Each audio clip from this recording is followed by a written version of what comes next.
राधे राधे। आप सभी का अमृत कथा कहानियाँ चैनल में स्वागत है।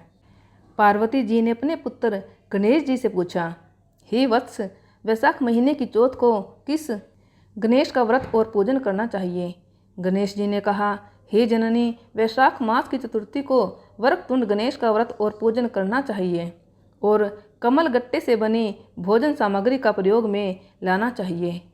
इस तिथि के व्रत की कथा मैं सुनाता हूँ। पहले समय में राजा रतिदेव के राज्य में धर्मकेतु नामक एक ब्राह्मण रहता था।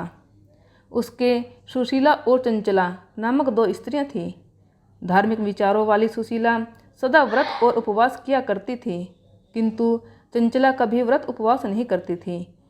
सदा श्रृंगार कर सुंदर बनी रहती थी। उसके पुत्र हुआ और सुशीला के सुंदर कन्या हुई।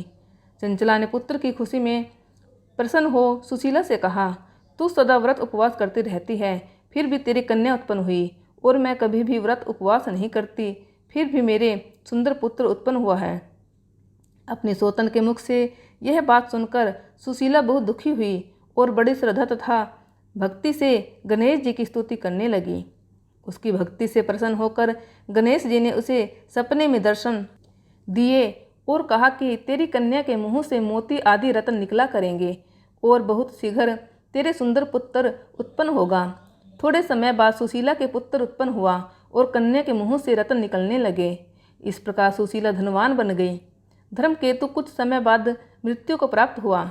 ब्राह्मण की मृत्यु के बाद चंचला घर की सब संपत्ति लेकर अलग हो गई। अपने सौतन सुशीला के घर में अपार धन देखकर चंचला ईर्ष्या करने लगी। चंचला ने अवसर पाकर सुशीला की कन्या को कुएं में गिरा दिया। गणेश जी की कृपा से वह कुएं से बाहर आकर अपने घर वापस आ गई। कन्या को घर पर देखकर चंचला को बड़ा कौतूहल हुआ। गणेश जी की कृपा का यह फल जानकर वह सुशीला के चरणों में गिर पड़ी और अपने किए पापों के लिए उससे कहा, बहन, मुझे क्षमा करो, मैंने बहुत पाप किए हैं। तू दयालु है, दोनों कुलों का उद्धार करने वाली है। तुम्हारे ऊपर गणेश जी की पूर्ण कृपा है, अतः तुम्हें कोई कष्ट नहीं पहुंचा सकता। हे जननी, प्राचीन काल की कथा मैंने तुम्हें सुना दी है, सो यह व्रत बहुत पुण्य देने वाला है। बोलो गणपति भगवान की जय।